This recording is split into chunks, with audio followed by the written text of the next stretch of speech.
Si les digo que hoy vamos a hablar de la generación del 27, tendrán ya en mente a Federico García Lorca o Rafael Alberti. Sin embargo, poco hablaremos hoy de ellos. Les reservamos este espacio hoy a las Sin Sombrero. Decenas de mujeres que compartieron talento, espacio y proyecto con ellos, pero que han quedado fuera de las antologías y la historia del arte. Escritoras, pintoras, escultoras e intelectuales, entre las que se encuentra la canaria Josefina de la Torre. En los últimos años, varias iniciativas empujan para ponerlas en su lugar. Una de ellas, la obra de teatro Donde no habita el olvido, que se estrenó este 8 de marzo. Hoy hablamos con su directora. Puerta del Sol, Madrid, década de los años 20. Como ven, todo el que pasea por la calle lleva puesto su correspondiente sombrero. Además de protegerles del sol y la lluvia, les da un toque de clase y distinción. Era impensable ver a alguien sin él. Federico García Lorca, Salvador Dalí, Margarita Manso y Maruja Mayo decidieron quitárselo como un gesto simple, entre otras cosas, según dijeron, para descongestionar las ideas. Una parte de los presentes, en cambio, lo vio como un acto de rebeldía y los cuatro sufrieron insultos. Esta anécdota, casi un siglo después, terminó dando nombre a las mujeres de la generación del 27 que fueron olvidadas por la historia. Romina R. Medina, eres creadora escénica, bienvenida a Canarias Escultura. Muchas gracias, un placer. Hoy vamos a charlar sobre la obra Donde no habita el olvido, en la que eres directora y también actriz. Se ha estrenado en el Cuyás. Es una obra que habla de la sin sombrero. Esto es un trabajo el final de un trabajo de varios años, ¿no? Cuéntanos cómo llegaste hasta aquí. Sí. Bueno, yo trabajaba en Madrid en Espacios de Mujer y vi una conferencia de Tania Bayó, que es quien las ha comercializado, digamos, con libros y documentales, y no conocía a ninguna de ellas. Entonces esto me extrañó. Vi que era bastante común, que no la conocíamos a ninguna, nadie, y me puse a documentarme sobre ellas y le dije a Tania, estaría muy bien llevarlas a través del teatro. Y ella me dijo, pues adelante, ponte con eso, porque esto es un equipo de red, ¿no? De ir plantando semillas. Y entonces me puse a hacer talleres para investigarlas con un trabajo de documentación. Y a raíz de ahí nos vino el famoso confinamiento y con todo ese material recopilado empecé a escribir la obra. Y ahí plasmé todos los años que había estado documentándome. Donde no habita el olvido, ¿por qué ese título? Pues mira, porque es el espacio que por fin vindicamos, el espacio que les damos a ellas, que realmente ya es de ellas, ¿no? Que simplemente se ha ocultado en la historia. Pero hay una estudiosa de la Sin Sombrero que me gusta mucho, es Núria Capdevila, porque es la que inicia todo el estudio de ellas, y habla de un concepto que es el concepto del armario, que dice que ellas han estado dentro del armario, que la puerta ha estado cerrada y la historia ha seguido fuera, pero dentro del armario también ha seguido la historia. Entonces, cuando logramos abrir a partir del año 2000, 90-2000, esta puerta para empezar a descubrir nuestros referentes femeninos, porque han sido nuestras primeras madres feministas en España, ellas ya venían con todo ese bagaje y esa historia, ¿no? Entonces, no es que hayan aparecido ahora.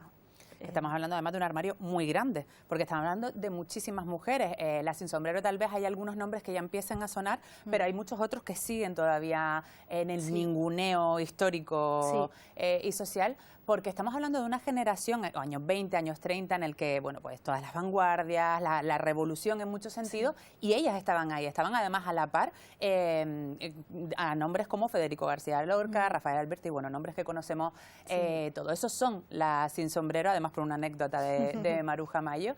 Tú en la obra de teatro has elegido a 5 de todas esas mujeres. Me gustaría ir poco a poco viendo por qué elegiste a cada una de ellas, si te parece. Empezamos por Ángeles Santos, pintora. ¿Por qué eliges a Ángeles para la obra de teatro? Bueno, porque Ángeles Santos es nuestro símbolo de vanguardia en los años 30, porque con solo 17 años era una niña precoz que pintó 2 de los cuadros más importantes de esa época, que son Tertulia y Un Mundo, que lo podemos ver en el Reina Sofía, y que hasta hace poco que la descubrieron no tenía una sala dedicada a ella junto a otras mujeres. Y es un referente de nuestro país en las vanguardias, igual que lo fue Picasso, lo fue Ángeles Santos. Incluso la comparan a veces con Frida Kahlo, o sea, tan famosa, tan icónica que se ha vuelto, y aquí en España desconocemos a Totalmente. Ángeles. En la obra, de hecho, que hemos hecho en el Cuyás hay una referencia a Frida Kahlo en la obra de Ángeles Santos, que empezamos con ella. Y bueno, lamentablemente a estas mujeres, si se las está recuperando, muchas veces es desde Ángeles Santos estuvo en un sanatorio, dejó de pintar y no estamos otra vez poniendo el foco donde hay que ponerlo, que era una gran pintora que pintó durante toda su vida, fue la última, creo, que murió de la generación de la Sin Sombrero, en el año 2000 algo, o sea que murió ayer, y pintó toda su vida. Lo que pasa es que pintó varios estilos, no solo el que en vanguardia, o sea, ella tuvo un cambio y empezó a ser más costumbrista. Evolucionó, como le ocurre a muchísimos artistas, ¿no? Pero eso no se ha valorado, ¿no? Hola, soy Ángeles Santos. Empecé a pintar de manera autodidacta y aunque mi vida fue muy longeva, ningún encierro pudo reprimir mis ganas de pintar. Ángeles Santos nació en 1911 y pintó Un mundo en 1929. No había cumplido aún los 18 años cuando llamó la atención del sector del arte con este mundo que quería dejar de ser redondo, esta figura que quería romper los moldes que le venían impuestos. Fue prácticamente una niña prodigio, como muchas de sus compañeras de las Sin Sombrero, término acuñado por primera vez en 2015 por la cineasta e investigadora Tania Bayó.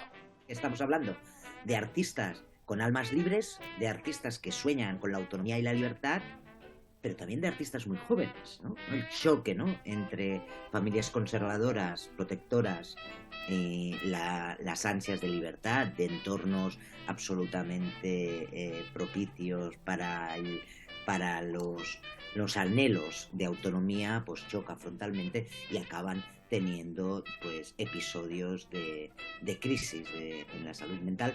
Obtuvo mucha atención muy joven. Ángeles Santos se obsesionó con pintar. Su familia la recluyó en un psiquiátrico durante 2 años. Al salir, su pintura había perdido la relevancia pública. Hubo quien pensó que se había retirado. Es que ella no deja de pintar, ella cambia la forma de pintar, ¿no? Entonces, nos gusta tanto esa primera fase, esa primera parte de su vida, de su vida como pintora o de creadora, que el fin de esa etapa creemos que es el fin de la pintora, ¿no? Pero es que no lo es. Ella lo identifica con un momento muy concreto de su vida que para ella llega a ser bastante traumático el recuerdo de ese espacio, ¿no? De esa época. Esa etapa más oscura, ¿no? Esa cuestión más de realismo mágico, de ese imaginario, ¿no?, a veces tan perturbador. Bueno, ella sale de ese lugar, ¿no? Y de repente su vida, pues es una vida más contemplativa, más, bueno, algunos dicen más femenina. Bueno, no, es decir, más ella. Ella pinta a partir de ahí y lo que le apetece, alejándose de aquello que también después le había roto, ¿no?, que era esta presión, esas expectativas sobre su obra, sobre su persona, sobre su figura. Hay obras en las que realmente vuelves a encontrar esa excelencia, aunque desde otro lugar, ¿no?, como creador. Desde los años 30, casada con el pintor Julián Grau y madre del pintor Julián Grau Santos, decide seguir pintando sin presión. Es un poco la falta de ambición, ¿no?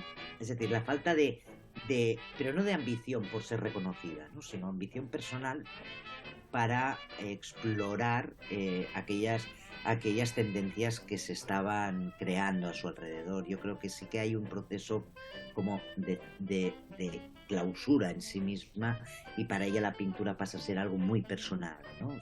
Ángeles Santos falleció con 103 años. Pintó durante más de 80 de esos años. Lo hizo como quiso, cuando quiso y cuanto quiso. Pese a todo, solo Ángeles Santos marcó el ritmo de su propio paso.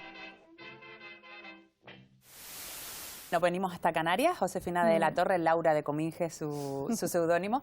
En este caso supongo que ahí hubo una preferencia clara, ¿no? Sí, yo soy de Las Palmas y Josefina de la Torre tenía que estar.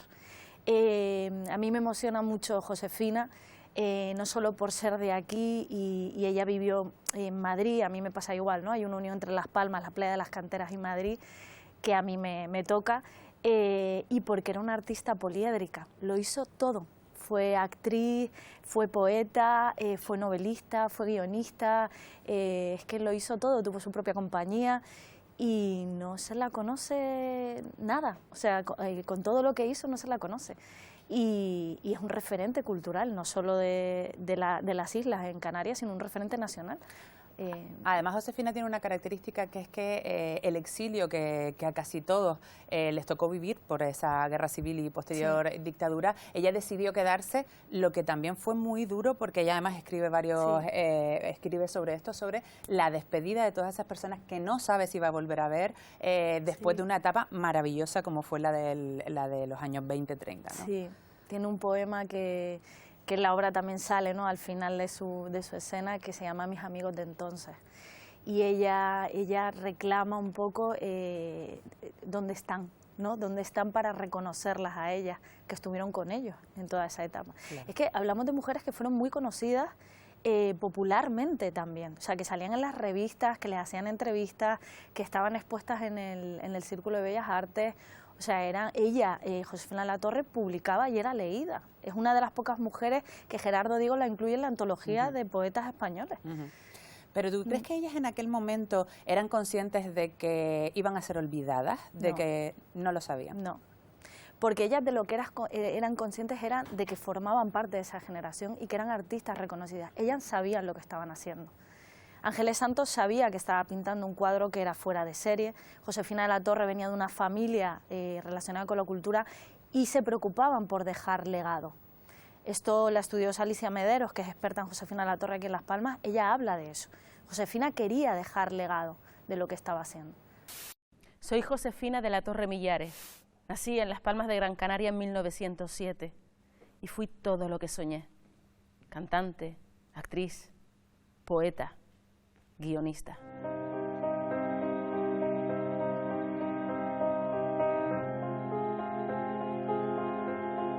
Josefina de la Torre desarrolló en Madrid la mayor parte de su carrera.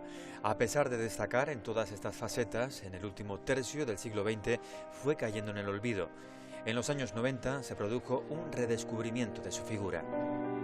Yo trabajaba en ese momento en el diario El País y se acababa de publicar que había fallecido el último de la generación del 27, en referencia a Alberti. Y de pronto pues descubres que Josefina de la Torre sigue viva. Ella tiene 93 años cuando yo la conozco. Tuve la suerte de ir a su casa, descubro un museo porque estaban sus catálogos de teatro, estaba la música porque ella fue soprano. Y estaba el cine, porque también fue actriz, guionista, también estuvo detrás de las cámaras. Harta de todo. Estaba pues todas sus relaciones sociales y culturales catalogado de un modo artesanal, pero muy ordenado, muy británico, todo lo que había estado haciendo a lo largo de su vida, lo cual también daba un sentido de posteridad del que era muy consciente. Como escritora, Josefina de la Torre formó parte del movimiento creativo conocido como la Generación del 27. Con la fractura de la guerra, la mayor parte de ellos se exilian, no todos, y esto conviene decirlo, porque entre esos no todos están Claudio de la Torre, Josefina de la Torre, Max Out, etc. Pero sí hubo un dolor grande justo en esos años de la guerra y el posterior exilio.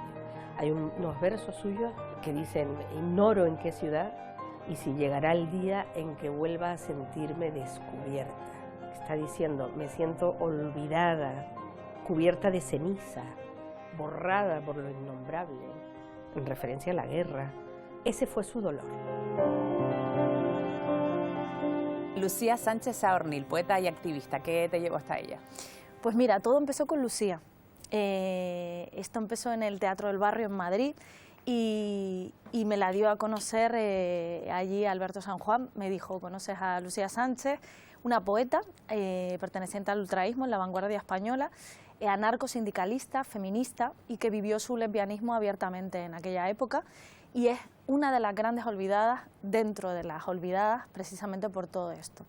Fue una de las pocas mujeres que estuvo en vanguardia en poesía en el ultraísmo y hizo una lucha incansable durante la República y después la Guerra Civil, creando Mujeres Libres, una revista muy importante porque, como ella decía, capacitaron a muchas mujeres analfabetas, llevaron la cultura, informaron sobre el voto, hicieron una labor pedagógica y social muy grande con las mujeres.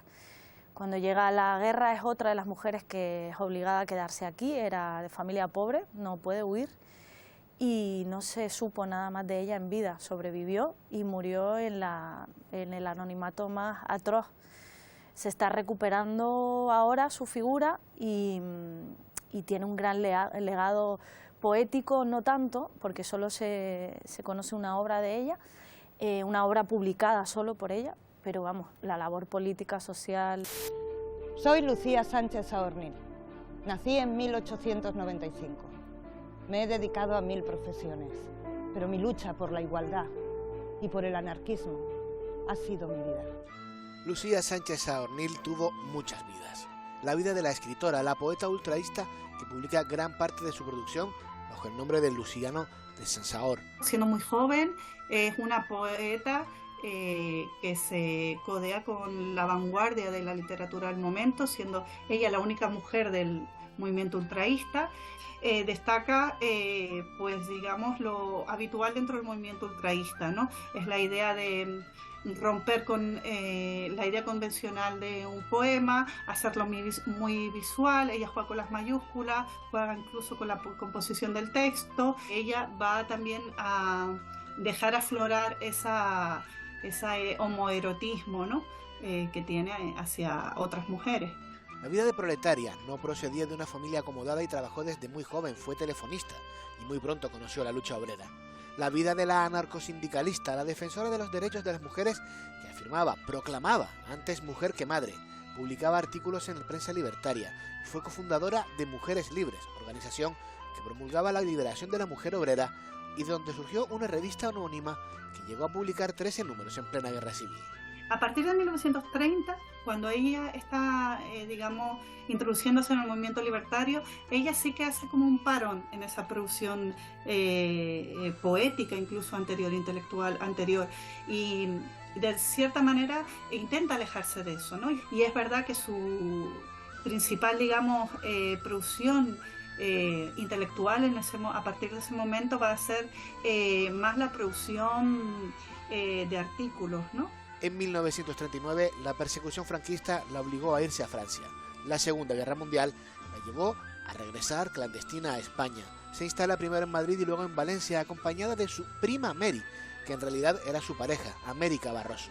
Desde entonces y hasta su muerte en 1971, tuvo que ocultar por pura supervivencia quién era realmente. Cuando llega al exilio, tiene que parar todo eso y elaborar estrategias de supervivencia sin tener la documentación, sin tener una cartilla de racionamiento, trabajar en lo que puede. También yo creo que ella es olvidada porque es una mujer que siempre intentó ser muy coherente con sus ideales anarquistas y huir un poco de excesivos protagonismos, ¿no? La última vida de Lucía Sánchez Saornil fue una vida anónima. La niña prodigio, Marga Gil Roeset, 20 años de vida, pero intensos y que dejó una obra excepcional. Sí. Marga Gil está muy relacionada y la elegí porque tiene una unión con Ángeles Santos. Se dice siempre que, bueno, fue olvidada porque era de derecha, fue olvidada porque era de izquierda, fue olvidada porque era pobre, fue olvidada porque era mujer. Entonces eso es lo que las une a todas, ¿no?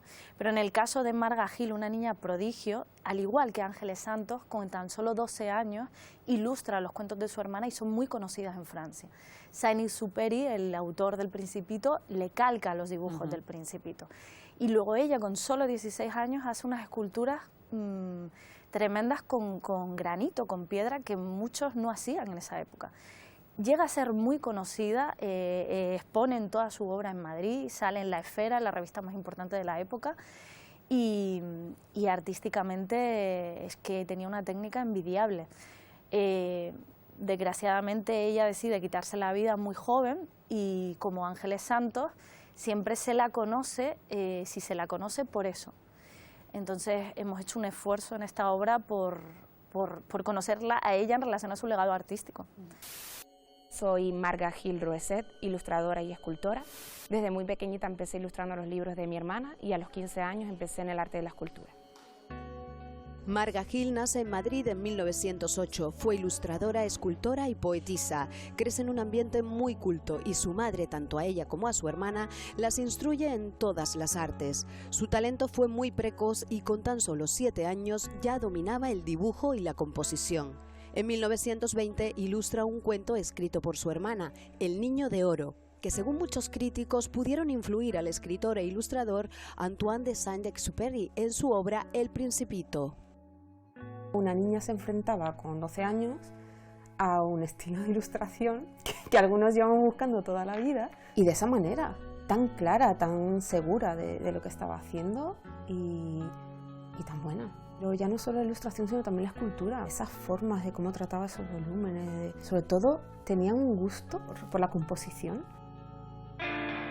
Jen del Pozo ilustró la vida de Marga Gil en este cómic dirigido por Carolina Corvillo. Del Pozo se basó en las obras de Gil para crear un nuevo universo y pese a sus diferentes estilos, existen puntos de encuentro entre las artistas. Me encanta el Art Nouveau. Quieras que no, pues a lo mejor aproveché esa pequeña conexión que teníamos para plasmarlo también en el cómic. El amarillo es que ya en la obra, El Niño de Oro, hacía un uso del amarillo que me parecía espectacular, mezclado ahí con el negro, no sé qué, y a mí me gusta mucho el amarillo, entonces lo usé un poquito como comunicador también. La última fotografía que le sacaron a Marga, que fue unos días antes de morir, y aquí justamente está entrando, ella se le nota esa tristeza que marcaba esa fotografía dentro de su mundo onírico. Aquí es donde marcamos el amarillo, y van entrando, van invadiendo la habitación, también van invadiendo la mente de Marga, ¿no? Y se va desbordando por la página el amarillo a todo el mundo onírico que está ya también a sangre con este amarillo, con este mundo interior de Marga. En esa parte onírica aparecen personajes como el Quijote, que eran proyectos que no llegó a concluir. Estaba trabajando para ilustrar el Quijote y las memorias de Santa Teresa de Jesús. Entonces también los incluimos ahí, ¿no? De una manera que están dentro de la cabeza de Marga, pero todavía no han salido. Entonces, por eso son personajes en su imaginario. La forma en la que ella acabó con su vida no fue exactamente como la que plasmamos en el cómic, pero tenía que ir un poco con cómo lo estábamos contando de una forma poética.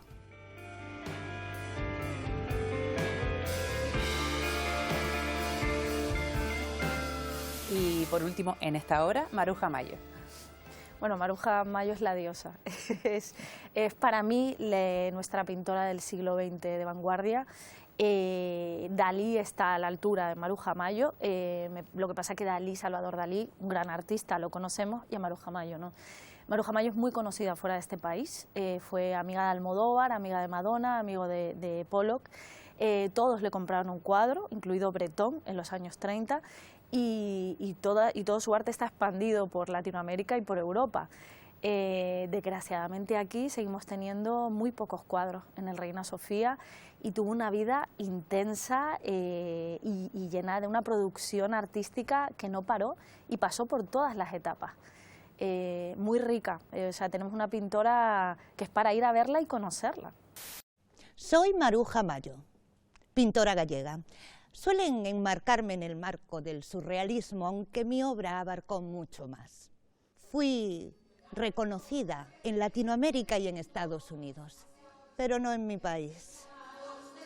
Maruja Mayo nace en Lugo en 1902, artista fundamental en la plástica surrealista española y activista por los derechos de las mujeres. Estudia en la Real Academia de Bellas Artes de San Fernando y se relaciona con artistas y escritores como Lorca, Dalí o Margarita Manso. De hecho, fue este cuarteto el que cruzó la plaza de la Puerta del Sol sin sombrero para criticar la falta de igualdad, y por ese acto fueron apedreados. De ahí que se las conozca como las sin sombrero a las mujeres artistas enmarcadas en la generación del 27. Fue, si se le puede calificar de algo, es como un artista en el más amplio sentido de la palabra. Por ejemplo, parte de las verbenas. Aparecen imágenes claramente figurativas, pero también es algo divertido, surrealista. Bueno, surrealista sí, en cierta manera sí, porque juegan también con la distorsión de las perspectivas, la superposición de planos, el barroquismo. Bueno, en 1924 su padre es destinado a Tenerife y ahí pinta dos cuadros, uno de los cuadros más conocidos de ella, que se llama La mujer de la cabra, que se llama La isleña, conocida también con ese subtítulo, donde realmente aparece una influencia de la luz y del paisaje canario. Y también otro cuadro que se llaman Dos bañistas, o Dos mujeres en el mar, representa pues todo lo que es el ambiente, ¿no?, de la tierra tinerfeña. A comienzos de los años 30 comenzó una serie que se llama Cloacas y campanarios, que sin embargo se llenó de grisura, aparecen escenas pues de cloacas, de basureros, y que representan un poco la crisis de Occidente. Y luego más tarde, cuando regresa de París, vuelve de nuevo a crear un nuevo ciclo mucho más vitalista, y es donde nos encontramos a esas mujeres, una mujer obrera, un homenaje también a las mujeres de su tierra que trabajan en el mar. Ella marcha al exilio a Argentina y entonces descubre la pluralidad, la diversidad étnica, ¿no? A veces aparece de perfil, otras veces de frente, que nos miran atentamente, recuerdan esos retratos renacentistas. Creo que se ha dado una visión sesgada, donde parece que solamente cuentan las expresiones culturales realizadas por los hombres. Y la verdad que es dar una visión reduccionista de la cultura. Es necesario recuperar para que realmente se dé una visión fidedigna de la propia cultura. Importante también el casting que has hecho para representar a cada una de estas artistas. Las nombro porque me parece que tienes un reparto impresionante. Alicia Ramos, bueno, tú misma, Alicia Ramos, Ruth Sánchez, María de Vigo y Nidia Rodríguez. ¿Cómo fue esa elección? Pues fue muy pensada. Yo trabajo mucho con la intuición primero y después pienso en perfil de personaje. Alicia Ramos es una actriz maravillosa, o sea, no solo interpretativamente, sino también musicalmente, y la he usado también en eso, en la obra, ¿no? Ella hace varios personajes, el principal es Ángeles Santos, que no ha sido fácil, le he puesto una tarea así, un reto, pero bueno, para mí lo ha conseguido con creces, espero que el público así lo disfrutara. Y luego tenemos una María de Vigo, que es una actriz tremenda, que tiene a Lucía Sánchez Saornil y Maruja Mayo, ¿no? Unos personajes que le van mucho, ¿no? Ese alma luchadora, bueno, da el perfil y es una actriz con bastante experiencia. Al igual que Ruth Sánchez. Ruth Sánchez es nuestra Josefina de la Torre y es una delicia verla trabajar y luego verla, ¿no? Como la hemos visto en escena, que está de vuelta con esta obra y nos hace muy feliz volverla a ver. Y esta soberbia también, ¿no? Y por último Nidia Rodríguez, que es la más joven, pero no servía porque es esa Marga Gil, claro, más joven y que tiene una capacidad emocional que vamos, así lo sentimos en la butaca. Quería volver a Josefina de la Torre, porque ella en esos años 20, 30 fue consciente de lo que estaba haciendo, quería dejar legado, fue una mujer poliédrica, como comentabas, y vivió hasta 2002, o sea que fue muy consciente de todo lo que pasó, es decir, de cómo se truncó la carrera de toda esa generación, de cómo ellas fueron olvidadas, de que también hubo una traición incluso por parte de sus compañeros que también las olvidaron y no las reivindicaron, de cómo llega la transición y esos aires de cambio y ellas siguen siendo olvidadas. Vivir eso debe ser muy duro también, ¿no? Sí. Sí, y además, bueno, así lo transmitía Ruth Sánchez en la escena, ¿no? Hay un monólogo precioso en el que ella cuenta cómo quiso ser actriz de cine y ella misma en los años 50 reivindicó que las mujeres eran mujeres floreros en el cine. Criticó eso y se retiró del cine. Fue una mujer de teatro que montó su propia compañía con su marido, un gran actor, Ramón Corroto, en la época. Estuvieron 15, 20 años con la compañía. O sea, fue una mujer de carrera de fondo que sabía perfectamente lo que era el arte del teatro, ¿no? Que no te da de comer, precisamente. Y a la vez era una gran poeta que dejó, pues igual, un legado maravilloso que ella vio como después de la guerra civil, la dictadura y la transición, dónde estaba, ¿no? Todo lo que habían hecho. Ella estuvo 20 años... no estuvo en activo, después de la muerte del marido se retiró, siguió escribiendo, pero supongo que ese anonimato hizo mucho daño, les hizo mucho daño y si nos ponemos en el papel de ellas, no entendían porque sus compañeros que habían estado a la misma altura, ¿por qué no hablaban de ellas cuando empezaron a llegar del exilio? ¿Pero por qué? Es que es un doble exilio el que sufrieron ellas realmente. Un doble exilio, ¿no? Sí. Y estamos en 2024 y siguen haciendo falta proyectos como este para reivindicarlas. Hay que decir además que estamos hablando de la generación de oro de las mujeres en España. Ellos son la generación de plata. Es una generación excepcional, pero como mujeres ellas son la generación de oro de nuestras artistas. Las tenemos suficientemente presentes en nuestros currículum escolares, por ejemplo, o en nuestras antologías y demás. No. Yo hago una labor también social, voy por institutos y doy talleres y conferencias. ¿Y qué te encuentras? No se conocen. Algunas chicas, adolescentes, sí ya empiezan a conocer, sobre todo chicas, mujeres, pero no, son las grandes desconocidas, están en los currículums, o sea, no están en las unidades didácticas. Gracias a la labor más popular que ha hecho Tania Bayó, más comercial, se han hecho unas unidades didácticas que el Estado ha puesto en la web y el profesorado está utilizando, pero aún así no están en los diseños curriculares. Y tienen que estar, como tú has dicho, ¿no? Es nuestro siglo de oro español femenino. Es que son nuestros referentes. Yo como escritora, cuando he escrito sobre ellas, las he leído a ellas primero. Igual que he leído a Alberti, igual que he leído a Lorca, que es un gran poeta. No entendemos España sin Lorca, y fuera tampoco se nos entiende. Entonces yo no puedo entender la poesía del 27 sin Josefina de la Torre, o sin Lucía Sánchez, ¿no? De vanguardia, o la pintura sin Maruja Mayo, Ángeles Santos, o de Eli Tejero. Es imposible. Es que lo que no se nombra no existe, ¿no? Y sí existen. Ahora ya que has estrenado y que nos puedes contar un poquito más para las personas que nos estén viendo y quieran ver esta obra en sus siguientes interpretaciones, ¿qué nos vamos a encontrar en Donde no habita el olvido? ¿Desde dónde nos cuentas la vida y obra de estas mujeres?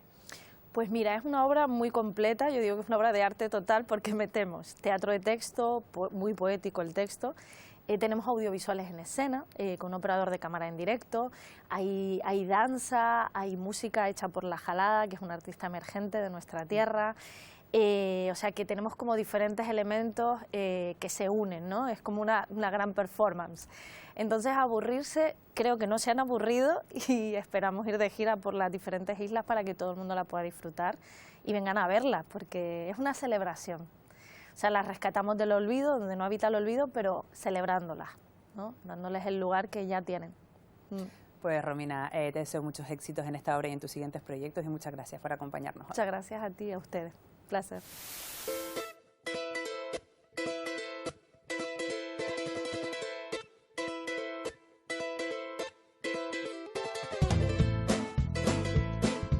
Calavernada, terquedad, testarudez, obstinación.